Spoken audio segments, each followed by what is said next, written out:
Bueno, ahí está el amigo Gustavo Feder. ¿Cómo está, Gustavo? Buen día. Vos sabés que me acabo de clavar una tortita negra con dulce de leche, me trajiste. Bien, claro.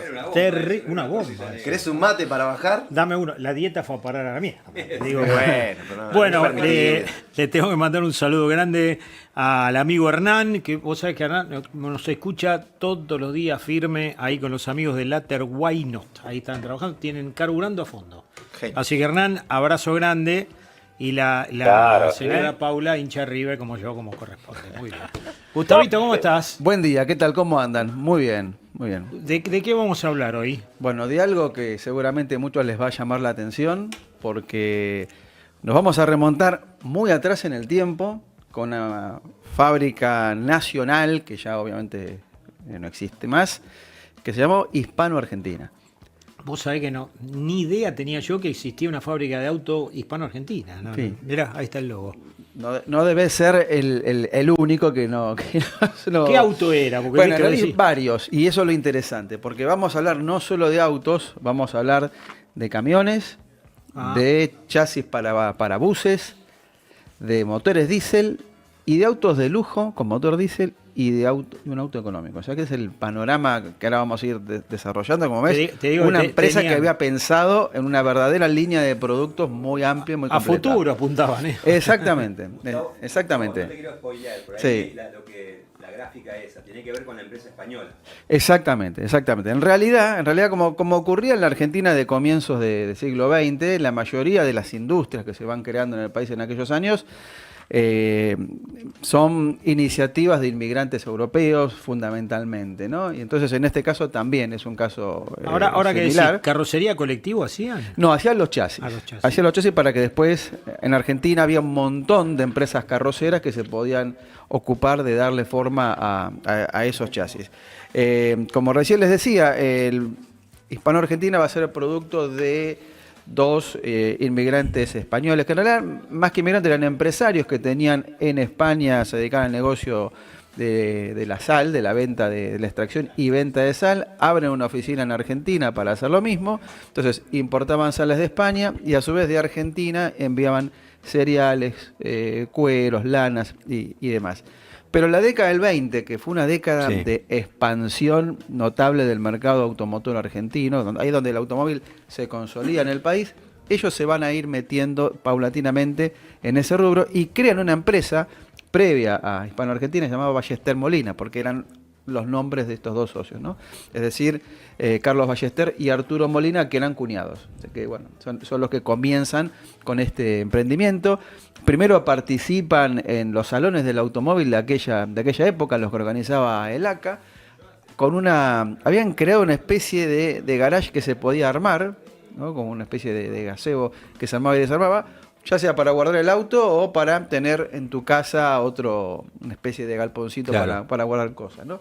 Pero lo interesante es que en 1925, ya como Ballester y Molina, con esa razón social que recién veíamos en una de las imágenes, consiguen la licencia de Hispano-Suiza, que era una marca con sede en Barcelona, en España, que hacía autos de alta gama comparables por el nivel de equipamiento, terminación y tecnología a Rolls-Royce, ¿no? Claro.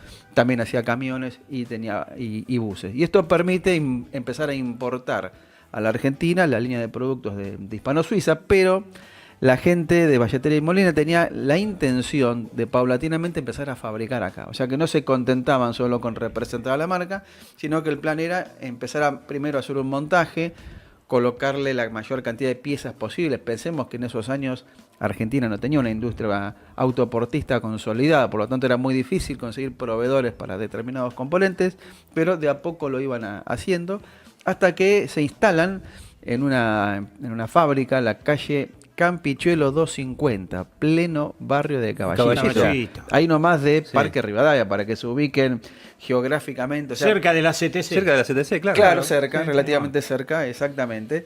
Entonces, estas son cosas que hoy nos llamaría la atención, ¿no? Que una empresa automotriz estuviera radicada en pleno centro geográfico de la ciudad de Buenos Aires, ¿no? Pero bueno, en aquella época estas cosas podían podían suceder, ¿no? Entonces ellos empiezan ahí en la fábrica de Campichuelo, que es una fábrica que tenemos algunas imágenes por ahí, muy bien equipada, con aproximadamente, ahí está, fíjate, eso aclaro que no vayan a buscar la fachada, no existe más, No existe hay más, dos tremendas torres, pero lo que podemos ver ahí es, por ejemplo, un complejo de 5.000 metros cuadrados de superficie cubierta, con muchas máquinas, herramientas de tipo universal, 100 empleados, era una verdadera pyme. Esto es Claro, actualmente. eso es ahora, a la vuelta de la Esto es CTC. ahora. Es a la vuelta de la CTC. Justito, Claro, justito a la sí, vuelta. Claro, así que es un barrio con tradición fierrera, ¿no?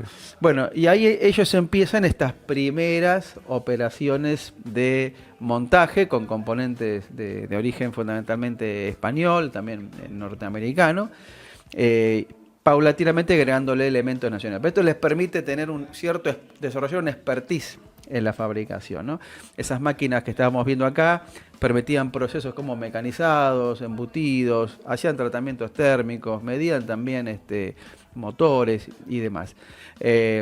Los hispanos que se arman en Argentina inclusive llegaron a exportar a países limítrofes, o sea que es una empresa que... ¿Hasta qué proveía año al mercado. estuvo? ¿Hasta qué año Esto hicieron? estuvo hasta fines de los 30, ahora ya vamos, ¿Sabés que, a perdona, llegar Gustavo, ahí, ¿no? ¿sabés Sí. que ahora que lo decís, Sí. pues yo viví mucho tiempo en la zona, hay un estacionamiento muy grande que siempre me llamó la atención, Sí. que tiene entrada por Campichuelo y también tiene, que está clausurada por Lobos. Sí. Es toda una cuadra. Sí. Y estaba, el aspecto interior parecía como de una fábrica. Siempre me dio la sensación Sí. de que era una fábrica. Seguramente Y sería de Hispano puede Argentina. ser que tuviese que ver con... Sí, con- porque estaba ahí al lado de los edificios. Claro, porque por la superficie No, entonces sí, claro. seguramente abarcaba o tendría este estacionamiento. Claro. Exactamente. Es muy probable que haya sido Sí. así, ¿no? Bueno, entonces, en el 29 se crea la Razón Social Hispano-Argentina. Fábrica Argentina de Automóviles, que de ahí ese nombre raro que vos Nombre me decías. rarísimo, Afdasa. claro, Vos decís, yo la verdad no lo vos decís registro. Afdasa y ganás todas las apuestas, ¿no?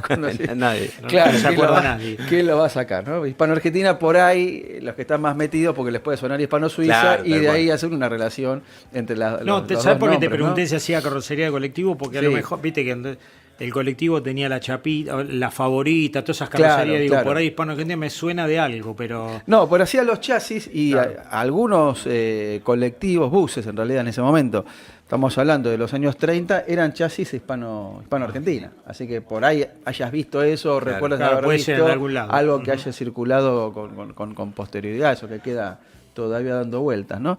Bien, entonces... ¿Quedará algún auto de esos? ¿Alguno debe haber? Lo único que yo vi en una auto clásica era un chasis con un motor reconvertido en baquet. No, O mirá. sea, pero auto entero o camión entero No. no he tenido oportunidad de ver. Mirá. No descarto que pudiese existir, ¿no? Ojalá que sí. Puede ser. Viste, uno siempre tiene la expectativa de que en algún galpón o en algún Sí. aparezca, miren esto y bueno. Mirá Hay- que- alguien mirá que que- lo tenga tirado y no sabe qué Mirá es. qué Y no camión. tengan ni idea qué es, claro. Está para ir al Claro, Dakar con este. Exactamente. Bueno, en la década del 30 se incorpora a la sociedad, yo te dije que eran cuñados, Ballester y Molina, Carlos Ballester Molina, hijo, que era ingeniero, y él viene con ideas renovadoras, ¿no? Dice, bueno, esto que estamos haciendo está muy bien, pero vamos a apostarle al desarrollo de motores diésel, pero lo vamos a diseñar y construir nosotros. O sea que es una apuesta. Pensemos que estamos hablando hace casi 100 años. Claro. Pensar que Argentina puede tener industria automotriz y encima con desarrollos propios era una herejía prácticamente, ¿no? Pero bueno, Ballester Molina apuesta a eso, desarrolla 3 motores que se denominaron motor criollo, motores de 4 y 6 cilindros, con potencias de 75, acá estamos viendo uno de ellos, potencias de 75, 95, 145 caballos. Este motor que estamos viendo, para que ustedes tengan idea de lo bueno que eran, lo sometieron a un ensayo de 200 horas de uso continuo, fiscalizado con gente del ejército, con lubricantes y combustibles de YPF, que también certificaron el funcionamiento, y anduvo perfecto. Mira, O sea que Hispano mostró- Argentina, Buenos Aires, decía abajo. Exactamente, Bien. para que no quede dudas, ¿no? Bueno, estos motores, ¿para qué se hacían? Más que nada para que los transportistas que ya tenían, ya sea camiones o buses, pudieran cambiar sus motores nafteros, que en los años 30 eran más los nafteros Claro. que los diésel, por motores diésel que consumían muchísimo menos, rendían muchísimo más. Por lo tanto, en el uso intensivo, el transportista lograba un ahorro muy importante, ¿no? Y Fue tan así que casi el 40% del parque de camiones de más de 5 toneladas terminó adaptando estos motores hispano diésel como para lograr esto que les decía, un ahorro importante, ¿no? Entusiasmados con la fabricación de estos motores diésel, dan un siguiente paso, que recién lo veíamos en algunas imágenes, que es fabricar camiones, ¿no? Con estos motores. Entonces se fabrica un camión 4x4 con el motor de 95 HP y el camión más grande con el motor de 145 HP, que era un 6x6, o sea, tres ejes. Que lo vimos recién en la foto. Que recién lo veíamos. Vamos a pedir Que lo tenemos en varias imágenes y está bueno verlo. Ahí está, mirá. Este camión, por ejemplo, se parece al reo del fue ejército, adquirido ¿viste? lo adquirió el ejército argentino. Ellos Mirá, adquirieron una partida de este que es el 6x6 y también del 4x4 que era un blindado. Obviamente que lo probaron. Lo que ¿no? pesaría eso. No tengo ese dato, pero debe ser Tiene una pinta de que es intenso. Pero la idea tonelada. de este camión es que el ejército lo usara fundamentalmente para el transporte de tropas, ¿no? Claro. De la parte posterior, hasta 24 integrantes podrían perfectamente ser transportados ahí. Tiene una fuerza de arrastre impresionante. Lo probaron en Entre Ríos, en terrenos anegados, en lodazales, con el barro hasta 1 metro. Hasta con el eso eje. atravesabas una laguna. No había, de hecho hicieron esas pruebas y funcionó todo perfectamente bien. Competían con los camiones ingleses Thornycroft, que son los que tenía el ejército en ese momento, de igual a igual, y entonces esto mostró que la capacidad de Hispano-Argentina para fabricar vehículos con calidad se había logrado, ¿no?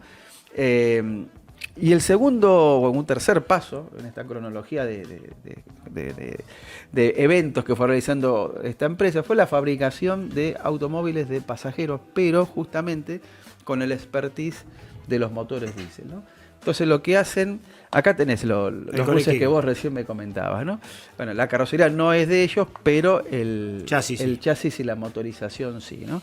Y también tenemos algunas, fíjate, así se entregaba el chasis como para poder carrozar, así salía de Campichuelo 250, ¿no? De lo que recién veíamos, vos se nota la prolijidad de la. Ahora ya no pasa de la eso, pero antes construcción. veíamos por la General Paz ir sí, con sí. casquito Claro, y manejando con exactamente. el chasis, viste, que lo llevaban a carrozar. Sí, no solo lo veías por todos lados, ya hace un tiempo. Este de carrera, mirá. Bueno, quiero detenerme un poquito en esta imagen, porque tiene que ver con lo que les estaba comentando recién, ¿no? Una vez que ya tenían los motores que se vendían, los camiones y chasis de buses que se empezaron a vender, se le ocurre también a Carlos Ballester Molina empezar a hacer autos. Entonces que agarra uno de estos camiones, el más liviano, ¿sí? De los dos que les mostraba recién, lo aliviana más, fíjate esas Le agujereó el chasis, sí, que claro. tenés en la viga, y con un motor de 9,9 litros. ¿Nastero o diésel? No, diésel, eran Diésel, los motores que ellos... Claro. ¿no? Hace un raíz de experimental, 1.200 kilómetros, Buenos Aires, Rosario, Córdoba. Así iban. Así iban. Así iban. Mamá. Según la crónica, John... Pero ya salían de acá y ya cargaban en San Martín y Panamericana gasoil. Exactamente. Lo que pasa es que, bueno, sin la carrocería y demás, se había alivianado bastante, ¿no? Pero lo que dicen las crónicas de la época es que llegaron a desarrollar velocidades de más de 130 kilómetros por hora, y en algunos tramos, esto yo no lo tengo con certeza, pero sí en las crónicas de épocas así lo señalan, 180 kilómetros por hora, que dicen que era récord en un motor diésel en la época. ¿Cómo ¿no? doblaban con eso tan largo, viste? Porque De eso no tengo datos. claro, ¿cómo hacían? Perdón. Bueno. ¿Te imaginas la dirección dura con ese claro, peso? claro. Los Bueno, músculos que tenía. a partir de esta experimentación, entonces ellos se convencen, y esto también es muy interesante de señalar, porque se anticipan a algo que después se hizo habitual, que son autos de alta gama con motores diésel. ¿No? Pensemos que el motor diésel siempre estuvo asociado a lo que estamos transporte, viendo, ¿no? claro, sí. A la gente que labura, ¿no? El transporte público. Este ya el está mejor, ¿eh? Bueno, entonces, a partir de ese chasis que veíamos recién, se diseña un auto de lujo, en realidad dos, ¿sí? Este sería el más grande. Fíjate, este es un dibujo de época, ¿sí? Está bueno. Y este es el otro modelo, con el motor más chico. Cuando digo más chico, hablo de un motor 6.3 litros, también diésel, ¿no? Que estaban basados, fíjate que hay en el radiador, ese loguito que vemos a la izquierda dice motor criollo, ¿no? Que era el impulsor de estos vehículos. Ahí está, gracias. Se ven los faros Marshall también, que son los que en realidad equipaban a los hispano-suizas que se montaban en la fábrica. Entonces, a partir de ese expertise en la fabricación de los hispano-suizas, van a desarrollar estos vehículos, ¿no? con carrocerías diseñadas y construidas por Fortunato Francone, que fue un gran carrocero y diseñador Este de ya aquellos tiene, mirá, años. este abre la puerta normal ya, fíjate. El otro tenía la puerta suicida. Exactamente. Y el otro que le pusieron la gente, no la empresa, el nombre, el redondo, tenía soluciones aerodinámicas muy interesantes. De hecho, las ruedas estaban cubiertas. Estaban carenadas. Eso Estaban igual, carenadas. cabe aclarar, en el dibujo, ¿no? Que como siempre en el proyecto de diseño uno exagera las formas, las proporciones y las prestaciones, ¿no? Pero después hay que llevarlo más a la realidad. Igual tenemos fotos del vehículo que se construyó. Respetó bastante el diseño aerodinámico en el que había pensado Francone. Y completando la línea de productos o de proyectos, aparte de estos dos vehículos de lujo con motor diésel, se desarrolló un auto chico. Hay algo muy recurrente en la historia automotriz argentina, que es la idea del auto popular, ¿no? Sí. El auto popular argentino, que cada tanto aparece algunos proyectos en relación a esto. El año pasado hemos hablado puntualmente de un caso que hubo en los 80. Hispano-Argentina desarrolla un auto chico que se llamó PBT, o PBT, porque eran las no me pregunten por qué, haga sus libres interpretaciones. No sé si podemos ver la imagen, era un auto muy pequeño, ¿sí? Con una carrocería abierta, de una extensión de solamente 3,30 metros, pensado para 2 ocupantes. O sea, lo cual estaba bien, porque si pensamos en un vehículo citadino, ¿para qué más de 2 personas? Claro, es raro ver, ¿no? Inclusive en esas épocas el parque automotor era mucho más reducido, ¿no? Bueno, el PBT o PBT, como a ustedes les guste. Ahí está, ahí tenemos la vista. Fíjense. PBT. Motor trasero, 4 tiempos, 2 cilindros enfrenados, refrigerado por aire, ¿no? PBT sería poco baúl trasero. Yo no me animo a hacer conjeturas, ¿no? Pero los dejo a ustedes y a los que nos estén viendo. Fíjate, entonces tiene... ¿Era descapotable este, no? Claro, pero no por una cuestión, y esto está bueno lo que me preguntás porque me viene bien para recordarlo. El objetivo de este auto era que consumiese poco. ¿No? Por lo tanto, un factor importante en un auto es el peso. El peso, claro. Si bajás peso, lo hace más económico. Y al ser el techo de lona claro, más liviano, estás alivianando de manera bastante... Le ganás o reducís algunos kilos, ¿no? Bueno, conceptos que son hoy por hoy son básicos, ¿no? Absolutamente válidos. O sea, esto si bajamos en la época, que estamos hablando de fines de la década del 30... se estaba desarrollando lo que después fue el Volkswagen Escarabajo. Citroën ya tenía desarrollado el 12B, pero lo tenía todavía oculto. O sea que ahí está, mirá, ¿habrá quedado alguno? No, porque lamentablemente de los autos que recién mencionamos y se hicieron prototipos, uno solo. Y esta imagen que estamos viendo acá, la gente de Hispano-Argentina se compromete con el presidente Ortiz, en ese momento, año 39, le dicen, antes de fin de año te vamos a llevar a la Rosada los 3 autos que estamos construyendo. Entonces hacen toda una movida, salen de ahí de Campichuelo 250, todo por Rivadavia, hasta la Casa Rosada. Suben los 3 autos y se los muestran ahí al presidente y autoridades del gobierno, gente del ACA también, periodistas que cubren la novedad. Por eso tenemos este registro fotográfico que nos permite ver lo que pasó. Lamentablemente de estos vehículos no se llegó a la producción seriada. Muy Volkswagen, ¿eh? Muy Volkswagen. Muy parecido. Muy Volkswagen y muy 12B. Por eso nombré los 2 vehículos más populares, o que por lo menos nosotros tenemos más referencia para darnos cuenta cómo a veces...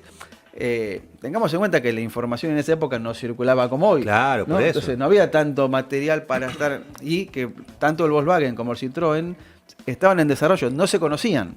Por eso. No se conocían. O sea, que eran tendencias... El Volkswagen que lo hizo Porsche. En la tecnología, claro, con diseño de Ferdinand Porsche.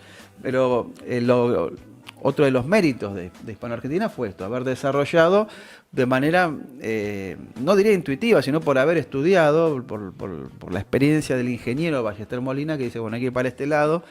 Por un lado los motores diésel, por otro lado los vehículos diésel, por otro lado el utilitario, ¿no? Es decir, pensó en una empresa que, como tenemos en la actualidad, con múltiples segmentos donde ofrecer diferentes alternativas y todas viables, ¿no? De hecho, lo de los motores diésel quedó Fue una casualidad que esta gente no haya inventado el eléctrico, porque Y bueno, por ahí duró poquito la experiencia, Claro. se podría haber pensado en alguna oportunidad. El eléctrico había arrancado muy al comienzo del siglo XX, Sí, pero después claro, quedó descartado sí, por una serie importante de detalles, ¿no?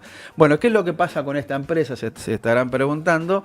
En el año 39, justo el año que se presentan estos vehículos, había empezado la Segunda Guerra Mundial. Y una de las consecuencias directas es la falta de materia prima. Claro. Por acá no hacíamos acero, no hacíamos aluminio, y todos estos vehículos necesitaban materias primas que se importaban y que frente al estallido de la guerra quedó totalmente imposibilitado de continuar. Por lo tanto, se paraliza el proyecto de los autos, se sigue produciendo por un tiempo más camiones y motores diésel. Recordemos que Hispano-Argentina proveía al ejército, pero la producción automotriz no dura mucho más. Y después se va a mantener el vínculo con las Fuerzas Armadas, con el ejército sobre todo. Tal vez a ustedes les suene, y si no alguno de los que nos está viendo en este momento, las pistolas Ballester Molina, que estaban desarrolladas sobre la base de las pistolas Colt, porque la empresa siguió casi 30 años más fabricando armamento para el ejército y para distintas fuerzas de seguridad nacionales o policías provinciales, ¿no? Por lo tanto, bueno, es un ejemplo de que Argentina siempre ha tenido capacidad para el desarrollo tecnológico, pero lo que habitualmente ha fallado es la posibilidad de sostener desde el punto de vista financiero un proyecto que requiere una inversión Claro. muy grande, no es solo voluntad, y un mercado interno y un país que también acompañe, porque para hacer un emprendimiento sostenible en el tiempo tenés que producir con volumen importante, ¿no? Por lo tanto, bueno, de esta experiencia AFDASA nos quedan estas imágenes, estos recuerdos, y como hablábamos hace un ratito, siempre con la expectativa de que alguna vez en un galpón del ejército, no sé, en Patagonia, Claro. donde sea, aparezca Algún camión de alguno esto. de estos camiones como para poder tener un registro directo de lo que fue esa experiencia industrial. Muchas gracias, Gustavo, por siempre hacer docencia y recordarnos cosas que por lo menos yo desconocía No, muy que existía interesante, muy interesante. la marca hispano-argentina. Además, Sí. perdón, como esta hispano-argentina, hay un montón de otras marcas. Sí, En claro. esa época fue una industria automotriz bastante prolífera, con un montón de proyectos y demás.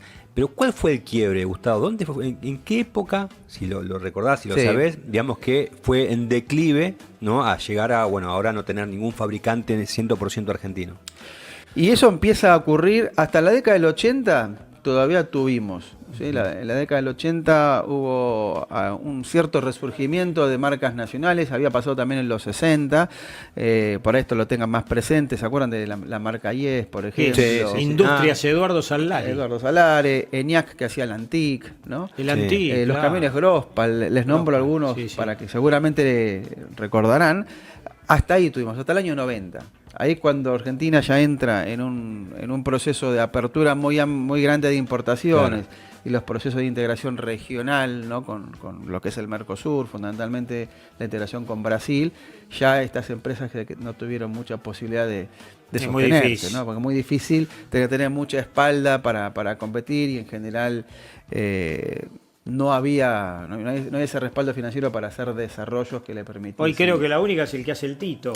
el Hoy eléctrico, lo ¿eh? que tenemos son, claro, hay 3 empresas que hacen eléctricos, por lo menos, ¿no? En la que hace Tito, que es Coradir. Después hay una empresa en Córdoba que se llama Volt. Volt Después también. está Zero Electric, ¿no? Cero eléctrico. Que bueno, con mucho esfuerzo están tratando de Allá en Valeria del Mar hay uno, sostenerse. de Cero eléctrico. Sí, hay circulando en distintos municipios Pero tiene también, una ¿no? señora. Pero digamos, la posibilidad de tener empresas nacionales, como vos me Sí. preguntabas recién, terminan en el 90, ¿no? Hasta la década Ahí del se 80 acabó. todavía hubo, pero ahí, si tengo que poner una Claro, fecha, bueno. certificado de función, lo ponemos ahí, ¿no? Después hubo algunos emprendimientos aislados, pero que no lograron sostenerse, ¿no?